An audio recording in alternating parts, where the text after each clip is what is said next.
That was interesting. I didn't expect that kind of question from the beginning. I was kind of hoping that 50% of people didn't think that social media was greatly exaggerated, or the impact was greatly exaggerated for pharma. So it leaves me with quite a tough job, because I most definitely fall into the other camp with that. And with this presentation, I'm going to try and take you through.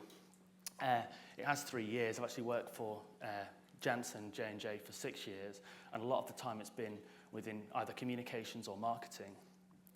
And I'd like to take you through really where we are now. It's not linear, it's not done in a timeline type of sense. It's really just to put together in one place the learnings that I've taken from this time, and also give you some of the actual data back from some of the programs and would say campaigns, but some of the projects that we've done, so that maybe we can start to answer some of those questions about whether it's worth it or not. So to start off, the kind of usual, if you want to find me slide. The Twitter bit, it's got 2 underscores. I only say this, it's an old joke now, people have heard me speak before, but there is a beekeeping government official who has 1 underscore. She doesn't like social media particularly, so she doesn't really want to hear about it, so she's complained to me a number of times. I work as EMEA Marketing Communications Manager in strategic marketing for J&J, which is covering, obviously, both marketing, new media, new models of marketing, and corporate communications. I also work with Wharton University on their Global Advisory Board on the future of advertising. And the Millennium Falcon is just for no reason, just because I like it. So, the first thing is to understand why we're actually doing this. We're definitely not charities. We aren't, we're profit-making organisations, and we have to be in order to fund our research. We shouldn't be ashamed of that. Over the 3 years, it started off, if I'm being really honest, as to why we're doing this, because we could see quite early on that social media was going to be massive with regard to people's personal communications. And at the beginning, we actually wanted to do it because we could see other people starting, and being really blunt about this, we thought we didn't want to miss the boat, and we wanted to be one of the first to do this. But over the 3 years, we started to understand a little bit more about why, as a pharmaceutical company or as a healthcare business, which is what J&J is more broadly, why we would actually want to be in this space. And the first thing to say is I started saying this nearly 3 years ago, and people laughed at me at the time. I wasn't the first to say it, obviously, and I'd heard it from other people, but I actually really believe that this is now 100% true. Social media definitely doesn't exist. If you go onto the internet now, there's virtually nothing on the internet of any value at all that isn't socialised in some way. Even if you don't personally socialise your content, no one will be particularly interested in reading it, and Google won't be interested actually in helping people find it. But even if you did, someone else could socialise it for you. So social media is not just social networking, it is just, broadly speaking, the capacity to share, comment, engage with content. And that now is ubiquitous on the web. And actually, leading on from that, the way that we frame it now within, well, my business, the way that I frame it to people around the EMEA region, is that social media is not just another channel. It's not just another means of trying to communicate the same kind of messages to the same kind of audience. There is a difference. And without getting too obsessively historical about it or talking about revolutions in communications, which can become a cliche very quickly, in essence, if we take out the printing press, the most recent revolutions in inverted commas in communications have been, say, the telegraph, the telephone, cinema, television. And they had certain things that typified why they actually revolutionised the way people communicated with each other. But they were, broadly speaking, either one-to-one, like the telephone or the telegraph, which were great for conversation, or they were one-to-many, so to speak. They were broadcast, so it was cinema, it was television, which was great for getting a broad message across to people and typified the revolution in advertising that happened in the 1960s. But in truth, they weren't good for conversation. Neither of them were particularly good for forming groups. And it's this section that actually has made the difference to us. So when we now will try and frame to marketing managers or to communication professionals as to why this is really important, it's actually this group-forming ability, this ability to not only communicate one-to-one, to communicate many-to-many, one-to-many, and for people to form groups incredibly quickly online. And that's what I'll go on to talk about in a few minutes. But first, a couple of stats. The first thing is that for the first time since television became what you would call mainstream, the actual consumption of broadcast TV has declined for the first time. On top of that, a recent study by Ericsson showed that and I couldn't believe this myself, I had to check that the study was correct, but 40% of people that they surveyed said that they use Facebook or Twitter or some other social networking tool at the same time that they actually now watch TV. And why that's important to us as a healthcare business is simply because now the idea of just consuming media is declining massively in people's minds. People don't just want to consume content, they don't just want to consume media, they want to collaborate. I saw a recent study the other day by Insights which showed that 44% of people that like a brand on Facebook don't just like it because they want to tell their mates that they like it or they want special offers. 44% of them said that they want to collaborate in some way with that company. Whether it's a small thing like Pepsi do with competitions or coming up with ideas for advertising, or whether it's bigger things, the truth is that people want to take part now when they link up. And this, of course, is massive for health.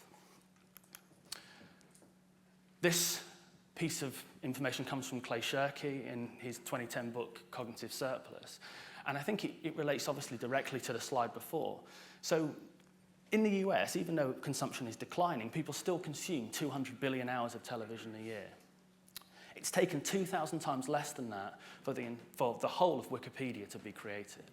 So it's pretty obvious that when we look at the impact that Wikipedia has had on society, which is that it's now the most accurate and there's a little bit of competition from China, but the largest collection of information that humanity has ever seen.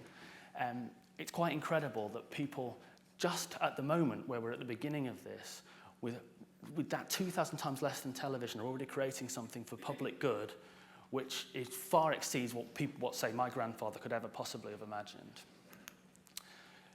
And I think that leads on then to the models that I put together for my company, to look at what that might mean for pharmaceuticals. It doesn't mean that everything we do now needs to be on Facebook. It doesn't mean that everything that we do is socialized. And it certainly isn't just the pointy end of sales and marketing or just about corporate communications or media interaction. It actually goes across the whole business, the research and development, clinical trials, the whole lot. But in broad terms, and I don't know how easy it is for people to see this slide because I've chosen black, which maybe isn't the best. But it's basically 3 rungs of a ladder here. The first rung is sharing. So within our business, we already have a lot of incredible value that we don't share with the public. One of the first things that happened with the internet was that people were able to share information very quickly and very easily. And at first, the internet was seen as an explosion, actually, information. If you look at stuff from the mid-90s, all the discussion was about democratization of information. We still, as pharmaceutical companies, don't share a lot of our clinical data, but we also don't share other things. In producing a project for my company, I was finding videos, really high-quality pieces of work from even a year before, which no one had even remembered. We know there's so much value from health economics, from marketing, from our scientists, that we could share and we don't. And that's easy. In essence, it just is a philosophical commitment from the company that if we have something that could be of value to people, we make it available to them in the places that they are. The second rung of the ladder is cooperation. And this really is where we start to get a little bit more difficult for pharma. We obviously have always cooperated with the stakeholders that are important to our business. It would be ludicrous to say that we haven't. But the truth is that cooperation now must go beyond just the old idea of particular KOLs or particular patient group leads. Cooperation now is cooperating with a much broader spectrum of society and can actually be something very straightforward. So all cooperation is say, for instance, at the lowest level, it might be opening up comments on YouTube. Between you develop something there that you couldn't possibly do on your own. An obvious example, which I'll talk very briefly about later on ADHD, people come on and say ADHD doesn't exist, drug companies have made it up to make money, and other people will come on, not you, and say, no, my child has ADHD. You know, it's a small thing, and we need to go beyond just thinking about developing conversation, but the truth is that we create something there that we couldn't possibly have done as a company on our own. At its higher end, you're talking about collaborative production. So we're already seeing, I saw yesterday, I think, from Novartis, people crowdsourcing ideas for cardiovascular information support for patients. You know, the idea of kind of collaboration labs, asking people for ideas and then, you know, being open about what they will take forward and what they won't. The crowd is the ultimate cliche, but the truth is that we need to get much better at that. And those companies that do and can understand that if they let more people in to help, they will themselves be much stronger, will be the ones in the future that are successful. And health is particularly pertinent for this. The top end is very hard, and it's rare to find this in any area, really, but I suppose it's a collective action. And it's where people have to, in some way, compromise their own beliefs in order to produce a collective goal. Most, say, hashtag chats online on Twitter, or most groups online don't have a collective action as such, but that is coming, and when it comes for health, it will be revolutionary. So, I mean, to sum it up, I mean, sharing is sharing awareness, cooperation for us is the shared production, and the collective action is, I suppose, at the end of the day, shared responsibility. And it's this group thing that I was speaking about that really is at the heart of what we're trying to do. So, in essence, historically, in order to get people to be productive together, you had to spend a lot of money. So, those groups that were able to perform a high level of collective action, governments, big business, you know, they spend a lot of money on what they term coordination cost. Everything from simply giving people mobile phones to whole organizational structures. They're incredibly expensive. You know, they're needed, but we know there's a lot of waste. So what has actually happened with the social web is something quite exciting. So there's a guy who works in Montreal called Seb Paquet, and he developed a theory which is called ridiculously easy group forming. The idea being that whereas it was once very hard and very expensive to form a group with people to produce something together, it's now incredibly easy. We could all do it today if we wanted to online. The cost is zero or no cost. So in essence, that means for health something massive. Whereas you could have, say, for instance, in a rare disease, 3,000 people spread around the world with a condition who in themselves have little power, now they could have massive power. Or where you have someone living in Milton Keynes with depression who is maybe on the outskirts of the fringes of society, feels isolated, they now genuinely can group together with other people and become powerful. This is also true for research and development. It's true for post-marketing research. It's true for actual recruitment for clinical trials. It's true for iterative marketing. Truth is, it's massive, and the idea that, to me, the question isn't, is social media over-exaggerated for pharma? The rest of society doesn't care less what pharma thinks about social media, but society is already moving on, and we need to make sure that we keep up with that. And as a final point on that, I'm not going to go down the line of the easy Arab Spring discussion. It's very complicated in the Middle East, and I certainly wouldn't pertain to be an expert in that. But what is interesting is that the last South by Southwest, a discussion came up about the thing I spoke about before, which is that actually we got it wrong. Maybe it wasn't information. Maybe it's not information in Egypt that was the thing that made the difference. Everyone in Egypt pretty much knew the kind of regime they lived under. The truth is, though, that people found the communication of that very difficult. I actually worked out in Egypt myself, so even though I'm no expert, I understand that people within families sometimes felt that they couldn't speak to each other about how they felt about the government that they worked under. They certainly couldn't necessarily trust friends. The information was there, but it wasn't usable. And I suppose the point is it's actually bringing people together that is important on the internet. It's not the technology, it's the fact that now people can be connected in small localities, the local side of the internet, and globally as well across the world. And it's that really that finishes it off for this section for me, because now when I'm speaking to people within the business, we're talking about bigger things than whether we have a Facebook page for corporate media relations. The idea is, actually, Will in the future pharma companies look at active networks before they even think of launching a product in specific disease areas or in rare conditions? Will they need to activate and understand networks and a different influence landscape when they're actually launching more broader mainstream products? And actually, in a sense, the question is asked is, are now already health networks essential? The idea that everybody is on a social network for health is, of course, ridiculous.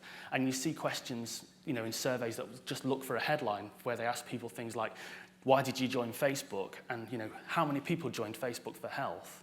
But the point is that you stumble across health information because Facebook is now where you spend the majority of your time. And the latest figures in the US show that people spend more time on Facebook than any other website. So I think we need to think now about what the new influence landscape might be. And I'm not here to pump clout by any stretch, but I think there's a lot of problems with online influence measurement. But in a broader context, to understand that people now are developing and gaining more influence, and actually people are listening to different people. It wasn't that long ago that Ben Goldacre, who is massive in the UK now, online and globally, was kind of a writer for The Guardian, but he didn't have the kind of influence he does now. And certainly I would think that the influence he has on patients is actually very large and substantial. And so that goes on really to how that might look and what it might look like for us at the moment. So on the sharing front, we need to massively improve, as our business, what we share. That means philosophically bringing functions together and changing the mindset. And that's kind of being done, and we're getting towards some kind of conversation on certain YouTube projects or on Twitter or even more on Facebook. But the truth is, it's only when we get towards the collaboration and the collective action side of things that we start to see pharma falling away a little bit. Now, with patients like me, there's examples where there's been collaboration with pharma already, and I think that is most definitely the future. I don't know whether patients like me is going to be here in 10 years, but something like it will. And I think the truth is that it's not necessarily the community support, that's important, but actually it's the data. And it's not, to me, about a company being able to make money out of other people's data. The person I spoke about, say, with depression, living, without much support, their data in itself isn't worth that much. But if they put their data with other people, together they're worth a lot. So I think that there's a value exchange there, where I think society has proven already people are prepared to make if they're going to get something out of it.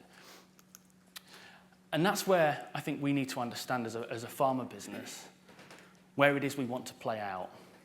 And what I mean by that is that there's different types already of social media or social community that's out there on the internet. So there's a lot of personal stuff. So that's Stand Up to Cancer, very worthy. Or, its more obvious form, things like Let's Stop World Hunger, Let's Cure AIDS. I mean, these are things that people find it easy to like. They become a kind of distant partner in the sense that they say they like it or they join it. Sadly, it's not going to end world hunger, and it probably won't find a cure for AIDS. And even though it's good to stand up to cancer, it might not necessarily help people with their cancer. But people like to do it, and it's easy. Where pharma is at the moment not taking as much interest, but maybe could, is in, say, the communities. They're not as fashionable at the moment, and communities are often now linked with Facebook and Twitter, but we're talking about communities of practice. So that's a symbol for Psoriasis Help, for instance, has 30,000 members. It's a genuine community of practice where people take other people's experiences of living with a condition like psoriasis, which I will finish on today, learn from it, and inform each other about how they speak to their doctor, what treatment they need, how they manage the medication that they're on. That often is a place where people are asking questions that pharmaceutical companies could go in and answer, but they can't go in ad hoc, bully their way in and say something and then go out. This takes a commitment, and I suppose it's very hard to actually set that up as a business, and I'm not suggesting for 1 second that we're there, but the point is that if we want to actually help communities of practice in medicine, we have to go out and actually build relationships with people.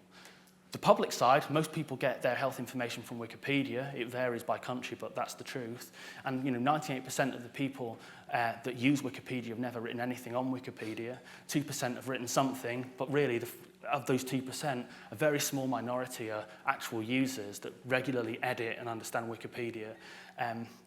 It's a complex thing to understand, but pharma needs to get to grips and start to develop long-term relationships, either in sharing or using common spaces to provide content and information, to find support, but also just to understand the concept of Wikipedia. I even hear now people talking about writers going in and writing things, changing, therapy pages. That's not the way it works, but there is a way that we can engage, and we need to understand that. And then the civic thing, and there's no way that you'll be able to read this, but I would recommend for those that haven't, that on Patients Like Me, you go to the About section and their privacy section, because this is where the crux of Patients Like Me is. It's not, as I said, in people supporting each other. Where the crux is their idea about what the future for privacy is for medical and healthcare. They say that they value your privacy, but the truth is, if we're going to get the revolution in medicine that we need, we have to think differently about that. We have to be prepared to share so that others can gain. And there's many papers been written on people already doing this in other fields, that they spend hours and hours of their time making other people rich, like, for instance, the Huffington Post. But we need to actually get there. So how we structure it. First thing, this will be talked about a little bit later, principles of the ABPI and the FDA are there. We can work within them. Actually, I think the principles are right. I'm a massive supporter of regulation. We don't want, certainly from the UK, don't want to promote products to patients. But this is how we would structure it, or you could structure it, which is to have a framework, to have a landscape map and a landscape understanding of what already exists, and to do that by actually enabling and socializing the internal business to actually be the eyes and ears of the company. To understand how it looks for resources, this is a completely different resource model. We're talking about becoming almost a publishing company. It's a very different way of managing your business. To have a charter, and what I'd say on the charter front is that this is really to say, for instance, for Johnson & Johnson, they say that they want to support patients and the public, and they want to be part of educating them about healthcare. That's not possible to do now without being engaged in social media. The business needs to understand how to make this work. So it needs to be integrated into a toolkit so that marketeers, so that communications people, so that people in medical, so that regulatory can include that in their plans, and that they can actually measure this and frame this properly. And to the landscape map, there is a Chris Brogan quote, which is grow bigger ears. And I think that most companies, I could be wrong, don't have a place where they collect together communities to understand why they're there, who's in them, what they're trying to achieve. And with this, as I said, I think the thing to think about here is just to actually have a manual or something in place, and like the charter that I said, where you can actually free and unlock people. Once people within different parts of the business understand this isn't a choice, that actually to fulfill the original aims and ethos of the business, you actually have to do this, it makes things a lot easier. And then, of course, with regard to playbook or toolkit, you can make that possible to people. You can approve people with bandwidth, you can approve algorithms and resource models, so you can actually free people to do that. And measurement. There's lots of different ways to measure social media and digital, which in a way has been a failing for digital, because actually there's a lot more emphasis and rigor and granularity being put on, say, digital projects in the past, to say Salesforce, or whether you're spending £150,000 to go to a conference. But the truth is that when we go back to the beginning of it, when we talked about why people do things differently online to when they just consume media, actually that is because it's an activity-based medium. People do things. So all I would say here is what we measure is what people actually do. Just to finish, as I see him coming onto the stage, would you like me to stop or finish my...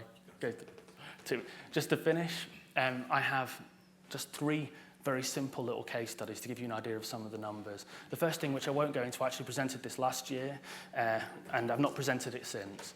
But just to make, just to actually put into to frame it, that Twitter for us, for instance, made the company realize that there was people out there that wanted to speak to us and were interested in what we had to say, that had never heard of our company, and were not actually the kind of people that we were spoken to before. They were the general public, they'd never heard of our business, but they were happy to talk to a pharma company, and we could at times help them. I've spoken about this, so I won't labour it. Just the fact that we get many thousands of people happy to to watch our videos on YouTube, and to take the time to write comments, and to maybe have an argument in public which helps other people. The final thing is the one that I'd like to finish on. When I presented last year, we would just launched it, or actually I think we were just about to launch it. And at the time, there was a big obsession with Facebook and about whether you should have comments open and enabled, which I think was an interesting discussion, and we did. But what I wanted to show is actually what happened with that, because I know even within businesses, people often present these projects, and then no one ever comes back and says whether it worked. It's still ongoing, and it's certainly not perfect. But to give you an idea of why we did it, I think I mentioned psoriasis already, a massively underserved condition. People are often very isolated, it's undertreated.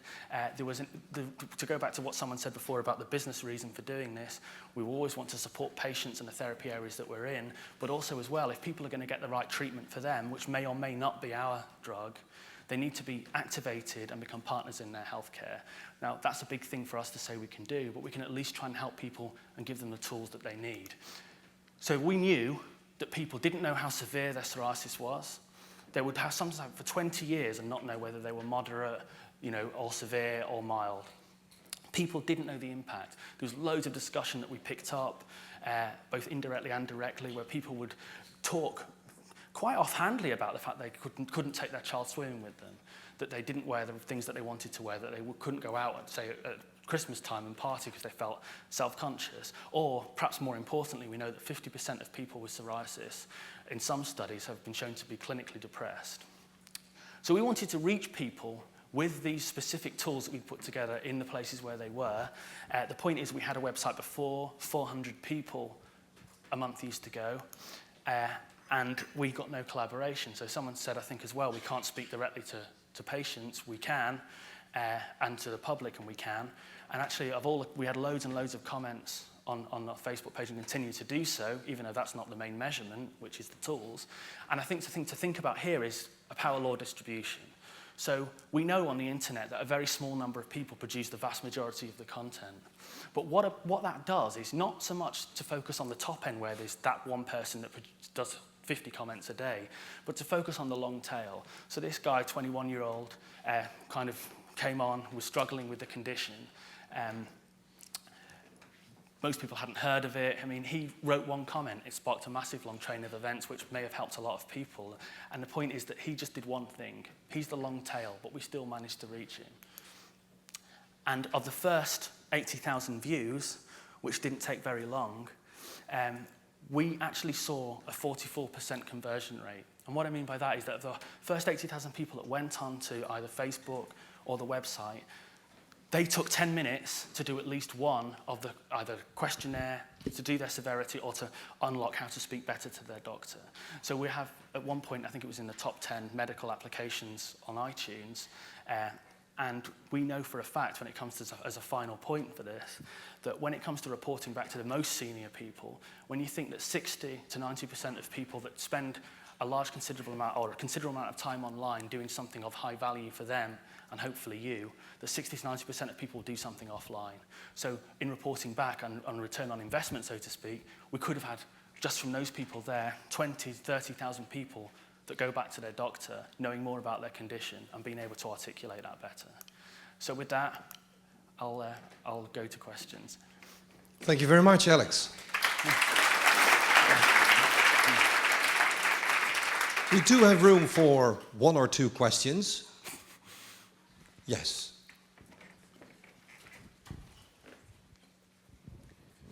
I'm Judith from Boehringer Ingelheim. I would like to know how do you organize your engagement strategy? How do you do that across the different countries with different legal systems?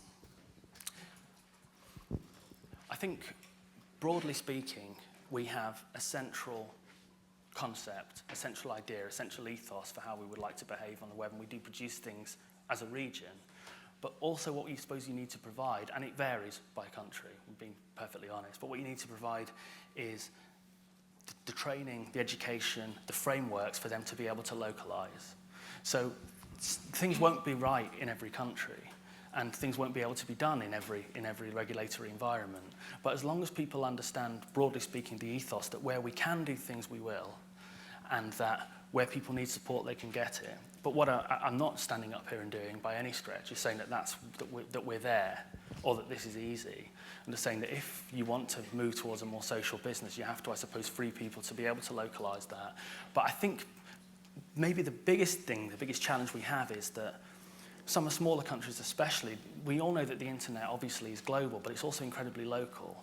And I think that what we saw with Coca-Cola earlier this year is that they accidentally posted, there was some geotagging error, and Coke posted a comment from Portugal. And it got an incredible amount of abuse on the Facebook page for the fact that this was, in Portugal, a lot of people in the US thought Facebook was just from the US.